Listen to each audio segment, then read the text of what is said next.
ल भन्नु यो के हो यो बसासर महादेव भनेर चाहिँ कसरी चिनिन्छ भने यो बसामाडी 3 नम्बर ओडा हजुर भरिलाई चाहिँ बसामाडी भनिन्छ। के कारणले भन्दा बसाहा महादेवको उत्पत्ति भएर बसाहा महादेवको नामाकरण गरेर चाहिँ बसामाडी राखियो। हजुर यो चाहिँ आफै उत्पत्ति भएको माडेको भएर माडी राखेको यो केही गरी पूजाआजा अलिकति कम हुनासाथ कसैको धान बाली माडिदिने खोला पारी गएर चाहिँ कहिले मूर्ति पारीबाट लिएर आउनु पर्ने हुन्थ्यो, कहिले उतापट्टि यिनै स्वरूप नन्दीको स्वरूप बसाहा स्वरूप जस्तो भयो त्यस्तै नै अहिले जस्तो उत्पत्ति भएको त्यस्तै यो काटेको यताउता केही गरेकै होइन। यो कुनै युगको शिवजी जति हिँड्छ होइन, यिनी चाहिँ कुनै युगको चाहिँ नन्दीजी जति नै उनकै नामबाट चाहिँ बसेश्वर महादेव बसामाडी भएको। माडी भनेको माडेको, यिनले धान बाली माडेको भएर धान बाली मकै केहीमा पनि केही गरी पूजाआजा भएन, राम्रोसित पूजा भएको छैन भने पुजारीबाट राई यहाँको हुनुहुन्छ राईहरू, उहाँहरूले चाहिँ पहिला बाजागाजा सहित आएर चाहिँ पूजा गर्नुहुन्थ्यो।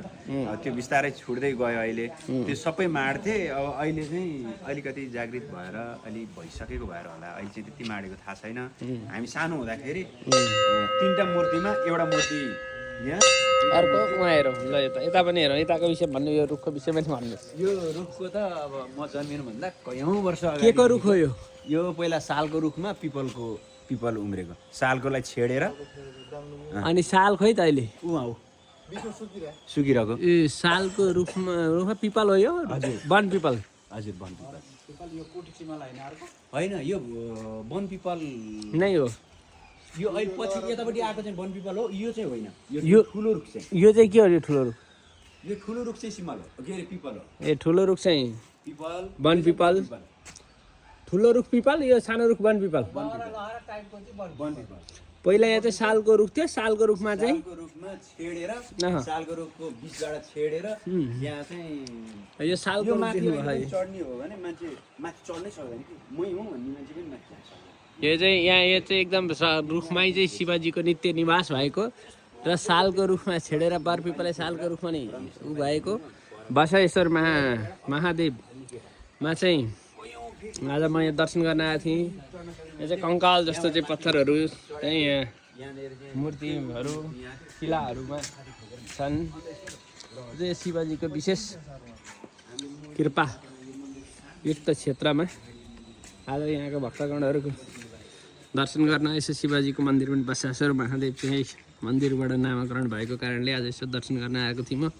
यहाँ चाहिँ धारा यो नन्दीजी अघि जुन पुरानो हामीले शिला देखायो नन्दीजीको, यहाँ जुन यो नन्दीश्वर बसेश्वर महादेव बसा स्वरूप बनाउनु भएको, यो चाहिँ यो बसेश्वर महादेव भयो। अब यसमा चाहिँ यतापट्टि भगवती दुर्गा, यहाँ चाहिँ 2टा सिंहहरू चाहिँ शिलाको रूपमा नन्दीहरू राखेला बसाहरू दुर्गा भगवती यसरी यहाँनिर राखेको छ यहाँ शिलाको रूपमा। अरू देवी देवता स्थापित अत्यन्त सुन्दर अत्यन्त पवित्र धार्मिक स्थल बसेश्वर महादेव। अन्त यता पनि नन्दी नै राखेर 4 मुख गरेर यतापट्टि गणेशजी यसरी मिलाएर राखेको यो मन्दिर अत्यन्त प्राचीन, अत्यन्त युगको पुस्ताले यहाँ पूजा गरेको भन्ने यहाँको स्थानीयको भनाइ छ। यहाँ चाहिँ राधाकृष्ण भगवानको विग्रह राखिएको छ। राधाकृष्ण भगवानले हामी सबैको कृपा गर्नु। यहाँनिर वेदशालाहरू निर्माण भइरहेको छ, बजेटको अभावले यो पनि भन्न नसकेको जस्तो देखियो। यहाँ चाहिँ लक्ष्मीनारायण मन्दिर चाहिँ छ, यहाँ लक्ष्मीनारायण भगवानको विग्रहहरू छ, तपाईँहरूले देख्न सक्नुहुन्छ। एउटा लक्ष्मीनारायण भगवानले हामी सबैको कल्याण गरून्।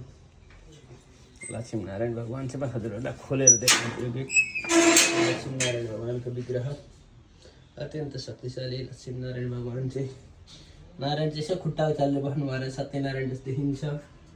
लक्ष्मी पिता 2टा घन्टी पनि दुनियाँ राखेर बसाएको महादेवको चाहिँ अहिले मन्दिर चाहिँ हामी आउन अलिक ढिला भयो। पुजारीहरू जानु पर्यो, चाबीहरू लगाएको पित्तलको कभरबाट चाहिँ एकदम राम्रो सुशोभित भएको र बसामाडी चाहिँ बसाको कारणले भएको र यहाँ पूजा बिग्रिँदा राम्रो पूजाहरू नहुँदा राई जातिहरूको यहाँ उल्लेखीय बसोबास रहेको र पहिला राई जातिहरूले चाहिँ घन्टी बाजा गाजा सहित पहिला यहाँ महादेवको पूजा गरेर मान्छे तुलसी देवीको मठ रहेको छ। शिवजीको मन्दिर हो बसासुर महादेव माडी चाहिँ यो नामबाट भएको अन्य कुराहरू यहाँ उल्लेख गरेको पाइन्छ। त्यही भएको भएर यो चाहिँ हजुरहरूले लाइभ मार्फत देख्नुभएको